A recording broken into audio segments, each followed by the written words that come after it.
네, 오늘로 조기 대선 21일 앞으로 다가왔습니다. 최근에 광주 전남 지역 8대 종단 종교인들은 윤석열, 조희대 등의 정치와 사법 지도자들이 헌정 질서를 심각하게 위협하고 국헌을 문란케 한 내란 세력이라고 규정했습니다. 여전히 내란 세력이 준동하면서 12.3 내란 사태가 지속되고 있다는 이야기인데요. 자, 이들은 앞으로 이 보수와 중도 그리고 진보를 아우르는 국민적 연대를 통해 정의롭고 풍요로운 대한민국을 한번 만들어가겠다라고 강조했습니다. 자, 그래서 오늘 이 시판에서는 광주 전남 지역 8대 종단 종교인 연대에서 천주교 측의 대표를 맡고 있는 조용대 신부님 연결해서 이야기 나눠보겠습니다. 조용대 신부님 연결돼 있습니다. 신부님 안녕하십니까? 네, 안녕하세요. 네, 오랜만에 광주 가톨릭 평화방송 생방송 출연하셨는데 우리 지역민들에게 먼저 한 말씀 주시면 좋겠습니다. 예, 일단은 천주교를 대표한다는 표현이 조금은 부담스럽습니다. 그러나 다른 종교인들이 다 함께 해가고 있을 때 천주교 대표 사제가 아무도 없다 하니 그럼 저라도 같이 하겠다 해서 제가 하고는 있습니다만 어쨌든 모두 마음은 우리 사제들이 여기에 다 함께 하고 있다고 생각합니다. 예, 알겠습니다. 자, 신부님 이제 말씀하신 것처럼 광주 전남 지역 8대 종단 종교인들의 특정 후보의 지지를 공식 선언을 했습니다. 이렇게 종교계가 한 목소리로 또 특정 후보를 지지한 것은 상당히 좀 이례적인 일로 받아들여지는데 어떻게 여기 지지 배경에 나섰는지 그 배경을 좀 설명해 주시면 좋겠습니다. 예, 특정 후보를 지지한다기보다 윤석열 불법 내란으로 인해서 온 나라가 총체적으로 너무나 피폐해진 상황에서 윤석열 내란 세력을 척결하고 사회태의 계획을 이루어내야 한다는 애국적 역사적 소명의 발로로 그 국민의 열망을 이뤄낼 수 있는 인물이 현재로서는 이재명 후보밖에 없다 하는 그런 판단에서 또한 그의 능력을 보아서라도 우리나라를 정말 다시 일으켜 세울 수 있겠다는 기대감 속에서 8대 종단 종교인들이 이재명 후보를 지지하게 되었습니다. 예. 자, 윤석열, 조희대 대법원장 그리고 한덕수 전 총리 등을 이른바 헌정질서 파괴에 책임 있는 내란 세력으로 규정을 하셨습니다. 어떤 측면에서 이들이 내란 세력으로 규정이 된 것인지 좀 더 부연해서 한 말씀 듣고 싶습니다, 신부님. 네, 다 아시는 내용이겠습니다만은 윤석열은 결코 있어서는 안 될 불법 내란 계엄으로 헌정 질서를 무너뜨렸고 국격을 심하게 떨어뜨렸으며 경제, 의료, 또 사회 정의를 온통 망가뜨렸습니다. 언론, 검찰, 사법을 사적 조직화하여 민주주의를 파괴하였습니다. 조희대 대법원장, 한덕수 전 총리, 김문수 전 경기도지사 등은 윤석열 내란을 비호하고 제2의 제3의 내란을 추진해 왔습니다. 그들은 국가와 국민의 안녕을 생각지 않고 오로지 자신들의 권력과 기득권을 지키려는 야욕에 가득 차 사악한 불법을 자행해 왔습니다. 특정 후보에 대해서 뭐라고 더 말씀드리기는 그렇고요. 아무튼 이렇게 내란 공조범들이 헌재의 윤석열 파면 판결 앞에 국민에게 끼친 자신들의 크나큰 과오를 사과하기는커녕 전 국민을 상대로 여전히 파렴치한 작태를 멈추지 않고 있습니다. 저들은 반드시 척결되어야 할 내란범들입니다. 예. 자, 민간인이 된 이제 윤석열 전 대통령, 윤석열 씨, 이 내란죄 외에 일반 형사소추 수사도 지금 받고 있는데 그 가운데 또 공직선거법 위반이 최대 관건입니다. 자, 그런데 최근 법원에서는 윤석열의 직권남용 혐의 사건을 기존의 재판부에 다시 배당을 했습니다. 이른바 지규현 판사 재판부인데요. 윤석열을 보호하기 위해서 피고인 윤석열의 또 출석부터 재판 전 과정까지 굉장히 좀 특혜를 좀 봐줬다, 뒤를 봐줬다 이런 비판을 받았었는데 이 모습 어떻게 지켜보셨는지요? 예, 분노가 치밀어 오르고 폭탄이 터졌습니다. 우리나라가 이 정도일 줄이야. 법조계까지 썩어도 이렇게 썩을 줄이야. 윤석열을 둘러싼 사악한 불법 카르텔이 이도 뿌리 깊고 악랄할 줄이야. 통탄하지 않을 수 없습니다. 헌재에서 내란범으로 판결하여 파면한 내란 우두머리 극악 죄인인 윤석열을 말도 안 되는 불법, 편법 법률 적용으로 탈옥시킨 직원 판사와 그 재판부에 윤석열의 공직선거법 위반 재판을 배당했다는 게 이게 말이나 됩니까? 얼마나 그 사악한 유대가 깊은지 피고인 윤석열의 출석부터 재판 전 과정까지 철저히 비공개로 처리해서 내란 우두머리 윤석열을 저리 보호하였습니다. 네. 어쩌다 주기현은 저렇게 파렴치하고 사악한 판사가 되었는지 저러려고 판사가 되었는지 너무나 이해가 가지 않습니다. 네. 자, 윤석열에 대한 수사도 더디게 진행되고 있는 것도 가장 큰 문제인데 또 누구보다도 이 12.3 내란 사태와 관련해서 윤석열을 중심으로 한 이른바 별들, 책임지지 않는 모습, 책임을 떠넘기는 모습들, 그리고 윤석열도 밑에 군 장성들에게 책임을 떠넘기는 모습들, 참 보기에 역겨운 그런 모습들을 TV를 통해서 국민들이 접하고 있습니다. 신부님께서는 이런 모습들을 어떻게 지켜보셨습니까? 예, 법은 정의와 진리, 양심을 수호하는 국민을 위한 국민에 의한 규정이요 권위가 아니겠습니까? 그런데 우리나라의 법은 기득권자들을 위한 기득권자들에 의한 불법적 도구로 심각하게 오염되고 망가져 버렸습니다. 법이 국민을 지키는 것이 아니라 국민을 해치고 국민을 억압하는 불의의 힘이 되어버렸습니다. 검찰은 무소불위적 권력으로 윤석열과 그의 짝을 지키는 불독으로 변질해버렸으며 기소권도 없고 수사권도 맥없는 공수처는 호소합이 같았고 너무나 명백한 내란범에 대한 헌재 재판도 사실 얼마나 지지부진해서 네. 우리 국민들의 마음이 얼마나 녹아내렸습니까? 내란 우두머리를 불법으로 탈옥시킨 사학법원이 보란듯이 개를 데리고 유유히 산책이나 다니는 그 윤석열에 대해서는 온갖 불법 혜택을 주면서 저리 지지부진 재판을 진행하고 있으니 우리 국민들 가슴은 우라통이 터지지 않을 수 없습니다. 네.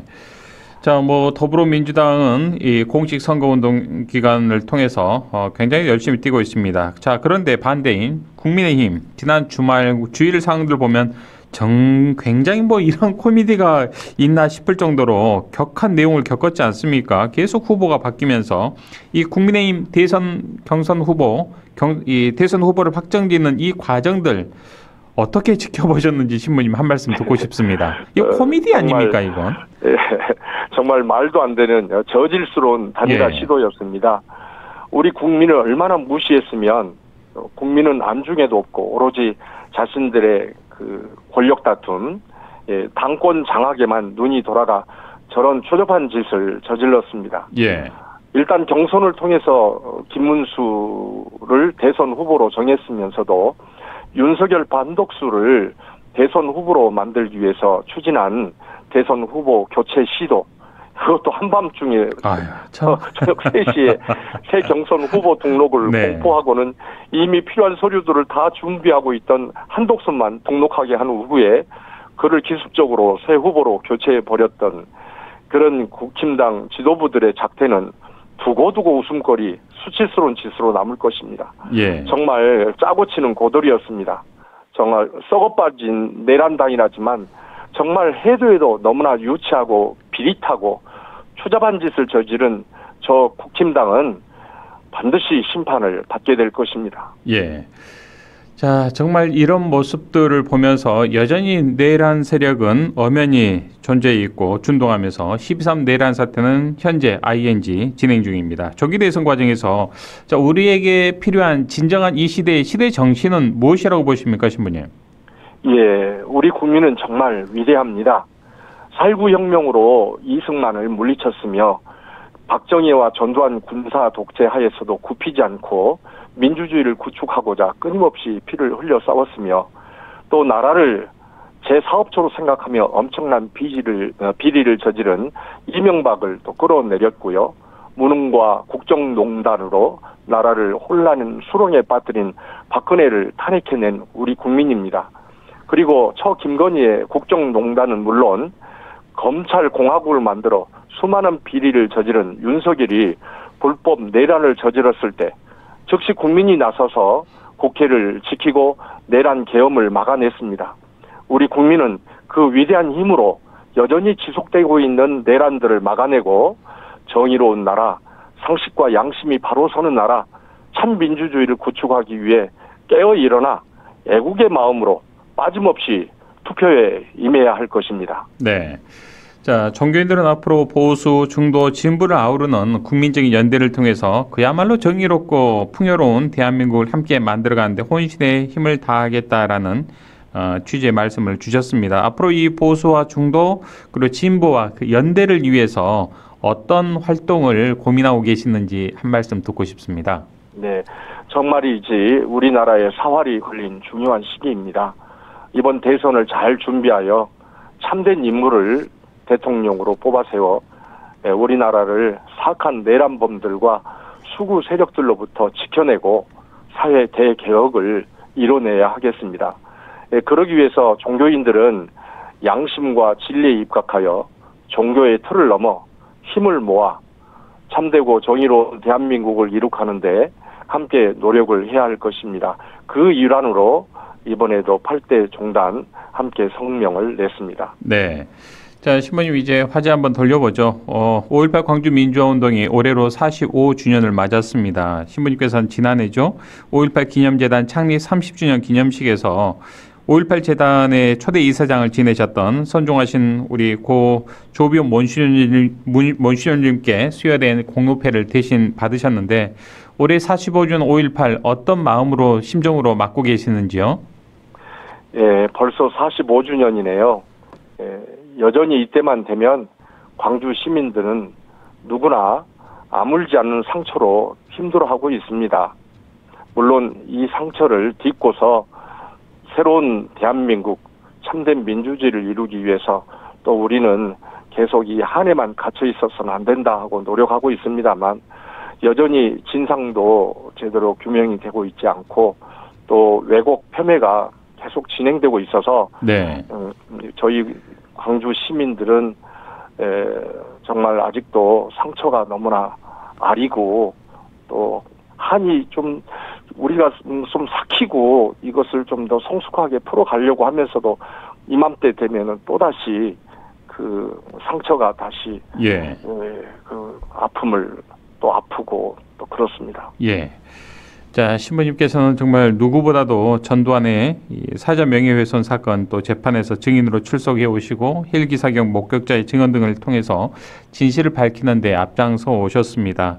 자, 그런데 여전히 5.18을 왜곡하고 폄훼하려는 이런 고위층들, 이른바 고위 간부들을 중심으로 끊이질 않고 있습니다. 최근에는 진실 화해를 위한 과거사 정례위원회 위원장을 맡은 이 박선영 씨 굉장히 망언으로 국민들의 공분을 일으키지 않았습니까? 이런 모습 보시면 정말 울분이 느껴지지 않을까 싶어요, 신부님.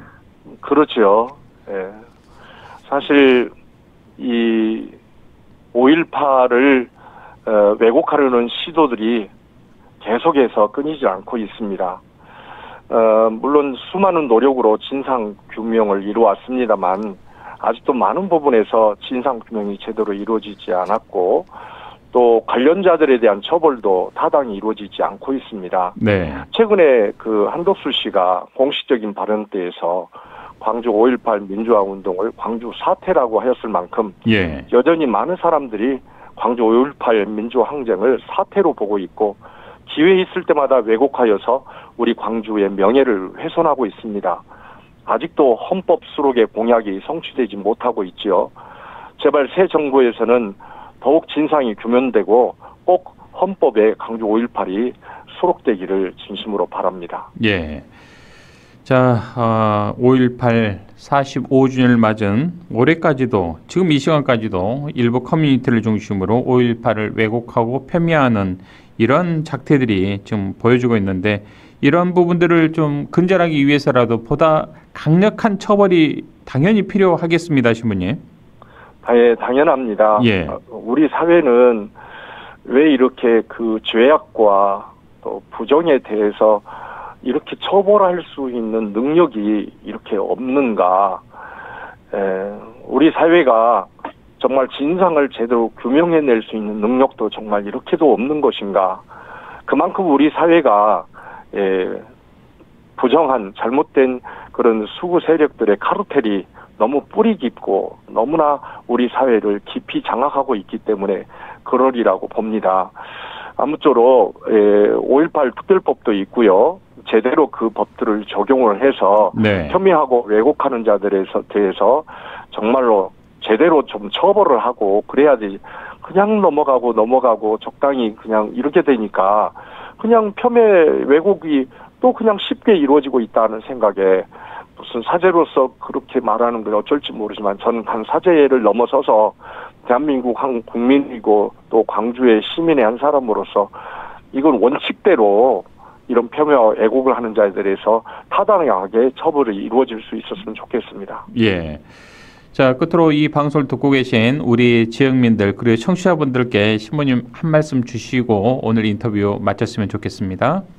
예, 사랑하고 존경하는 우리 광주 시민 여러분, 그리고 광주 전남 우리 도민 여러분, 정말 광주 5.18이 다가오면서 얼마나 또다시 그 상처가 아리고 아프십니까? 그러나 우리는 어머니의 심정으로 이 나라의 민주화를 위해서 우리의 희생을 우리는 민주화의 재단에 바치고 또 우리의 희생을 밑거름으로 해서 이 나라가 참된 민주화의 길을 걸어오고 있음을 생각하면서 우리는 참으로 그런 이익이나 그런 그 어떤 사적 단체들의 그런 사익을 생각지 않고 더 정의롭고 뜻을 힘을 모아서 광주가 참으로 의롭고 참으로 이 나라에 정말 기댈 수 있는 믿음직한 도시로 우리 광주의 이미지를 새로이 세웠으면 정말 좋겠고요. 네. 50주년을 향하여서 좀 더 우리가 잘 준비하고 우리 광주 시민들이 힘을 더 모으고 우리 광주를 발전시키기 위해서 우리 국민들, 우리 광주 도민들이 좀 더 힘을 이렇게 모았으면 정말 좋겠습니다. 정말 사랑하고 존경합니다. 네, 알겠습니다. 신부님 오늘 좋은 말씀 감사드리고요. 오늘 말씀 여기까지 듣겠습니다. 고맙습니다. 네, 감사합니다. 네, 지금까지 광주 전남 8대 종단 종교인연대에서 천주교측 대표를 맡은 조영대 신부님과 이야기 나눠봤습니다.